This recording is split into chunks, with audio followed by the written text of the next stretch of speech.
How's it going, everybody? Thank you very much for watching. I'm Orlando Ruiz Jr.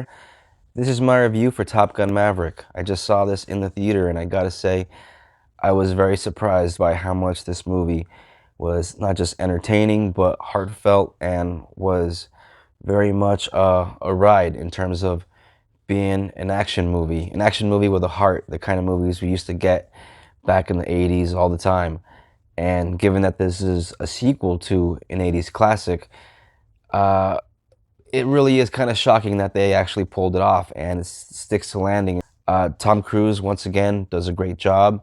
And as Pete Maverick Mitchell, it's really great seeing Maverick, older and teaching a new group of Top Gun cadets and seeing Goose's son in there. Spoilers, sorry.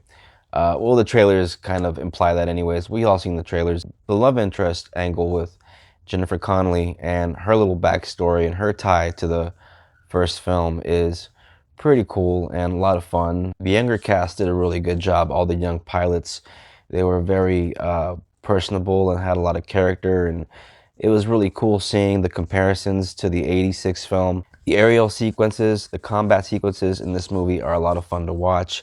Very reminiscent of the style of filming that you get in the first movie, but there's another level of craftsmanship, and there are definitely some technological advancements in the way they shot this movie in terms of the aerial sequences.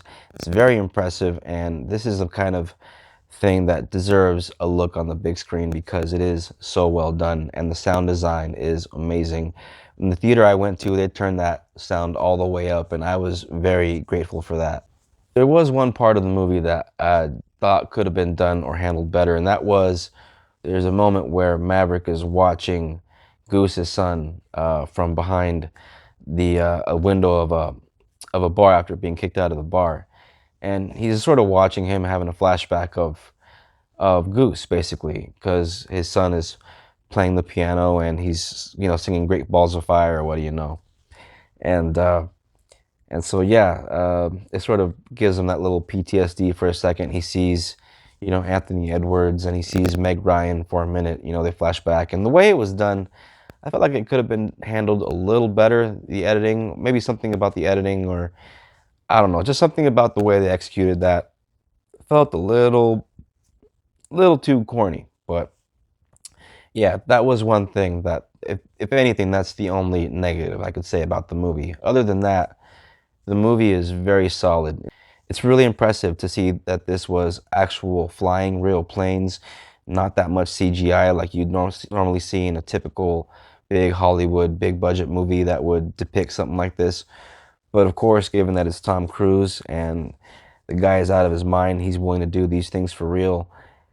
For entertainment's sake, it's beautiful to watch, and it's also very exciting given that you're seeing a lot of things from the POV perspective a lot of the times when you see a camera shot from outside of a plane or from the perspective of a plane. It's great. It's beautiful. And even watching the first Top Gun, when you watch that movie, you get a sense of that even now. And this movie really did capture that, just like the first film, that magic of just being in the air and following these planes around in these combat sequences and just the gunfire and the way everything is sort of put together in the editing room combined with the sound design. It makes for a kick-ass experience, and I highly urge anyone that is into the action movie experience or just the combat movie experience in a big room with loud sound. This was meant to be seen in a room with loudspeakers, or if eventually when you get this at home, you have a great sound system, you're definitely going to benefit. But yeah, in the theater, this was so great, and I'm so glad I watched it. Okay, I'm gonna go now. I can gush about this movie all night because I really enjoyed it, but I'm just gonna say the original is a classic, and this one definitely lives up to the hype. For me, the original is still better, believe it or not. Even though I really enjoyed this movie, I still like the original just a tad more. But this movie is 3.5 stars in my book. Please comment, let me know what your favorite Tom Cruise movie is, and please let me know if you saw this movie, what did you think? And please let me know, what do you think is the best film of 2022 so far? Thank you very much for watching. Please remember to share and like and subscribe if you're new. Click that bell for more notifications and be on the lookout for more reviews. Till next time, take care and God bless.